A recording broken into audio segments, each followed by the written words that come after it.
Y'all, Wendy Williams is going through it because word on the streets is that she is broke.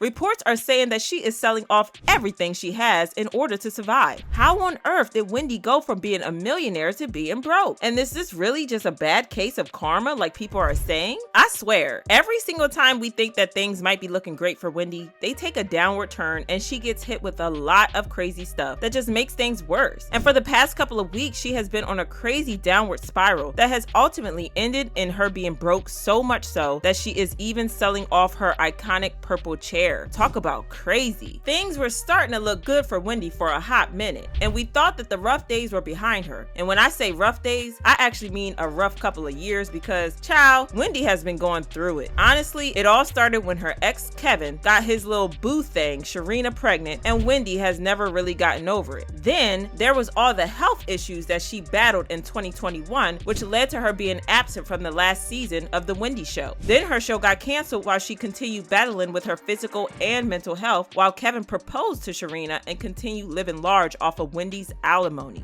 But then things gradually started getting better for her. Her health conditions improved and she even went to a wellness facility to deal with her substance use issues. She came out fresh and happy and she was eager to move on with her life. I mean, she even said that she was looking forward to falling in love again. I can't wait to fall in love. Okay. Now, I'm serious about that. You know, it's not enough that I sit home by myself at 58 years old. I can't wait to fall in love. Yeah. And I don't want to get married. I want him to have already had kids.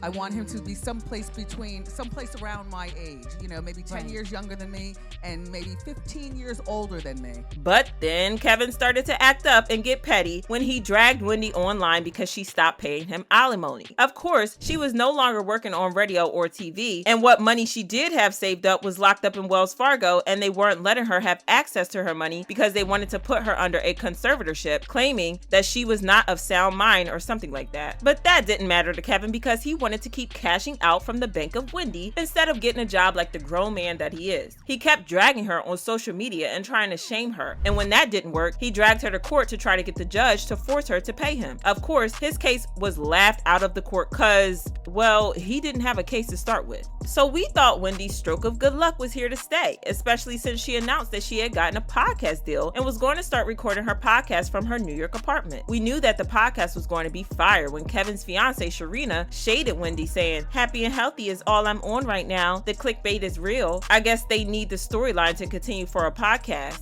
But then this is where things started to fall apart because everything that could go wrong started to go wrong. First off, an insider close to Wendy spilled the tea, claiming that Wendy's podcast had been canceled, saying, "There is no podcast." It's strange because she's saying there's no podcast, but it's also telling people she's going to return to TV. It's hard to figure out what is based in reality. Then several sources revealed that Wendy might have started drinking heavily once again. A source said she drank her way from Fresco by Scotto in New York City all the way to the gay bar, the Townhouse. And another person claimed that she kept saying she wanted to get drunk tonight. She wasn't hiding her drinking. But then her publicist denied the claims about the podcast getting canceled, saying, "We are still working behind the scenes on several projects. There has been no official cancellation of the podcast." He also spoke about her drinking spree and said, "Apparently, Wendy went out celebrating the new things in her life. She is bringing in Wendy 2.0. She is happy and excited for her new opportunities and zest for life. There are a lot of new things in the works and Wendy was celebrating. Wendy is excited about the road ahead and looking forward to releasing her many projects." That was a smart statement and a way to change the narrative that Wendy was going on another bender, but unfortunately, it didn't do a lot to reassure the fans that there was nothing serious going on. And judging by recent updates that we have gotten about Wendy, things aren't really going so well for her because reports say that she is gone broke and that she is selling off her belongings.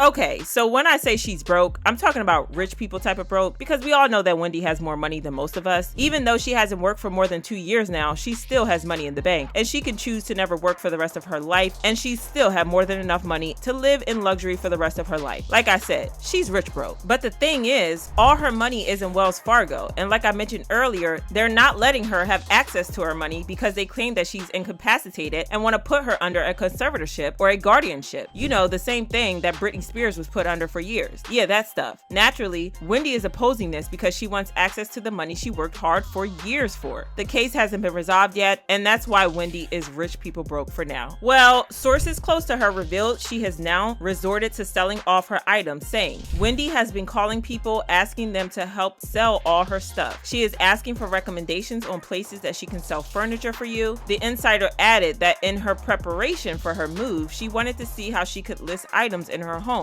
which could potentially include her iconic purple chair, among other keepsakes. This is just so sad, especially the purple chair, because that chair is almost as iconic as Wendy herself. I mean, I know that she can always have another chair or something, but there's just something iconic about that particular chair. So if she's resorting to selling the chair, well, it's not looking good for her. Once again, her publicist tried to spin this, saying Wendy is getting rid of items for spring cleaning. This is what people do this time of year. It's a new chapter for Wendy and she wants new things. This is a common gesture people do and Wendy is no different. It is out with the old and in with the new. I know this man be doing the Lord's work because I don't think Wendy has enough money to be paying him that much right now, but he's always going to defend her and I love him for that. But then this statement don't add up. Why would Wendy want to sell everything, especially her purple chair? And according to a source, while the publicist is trying his best to spin the narrative in a positive light, the truth is that Wendy doesn't have enough money to live on right now. She has been out of work for a while now, and then there's the Wells Fargo issue that is keeping her low on cash, so she has been forced to sell all her valuables, even though it's currently hurting her to do so. The insider added that Wendy has had several breakdowns over her current situation, and she hates that everything seems to be falling apart for her. And there are people who believe that all this misfortune is just karma catching up to her. One person said, Wendy Williams doesn't deserve the money problems and everything that has happened to her, but something in me feels like it's karma for all the nasty things she said about people over the years just for money. Not gonna lie, I can't even look at pictures of Wendy Williams. I know she did a lot of people bad, but sheesh, karma ain't have to spin a block this hard. And Wendy Williams is the quintessential example of karma running its course. I'm sorry, but it needs to be said. Child, talk about kicking a person when they're down. But do y'all think this is karma coming for Wendy, or it's just a series of unfortunate events? Drop your thoughts down below, and then y'all check out this next video.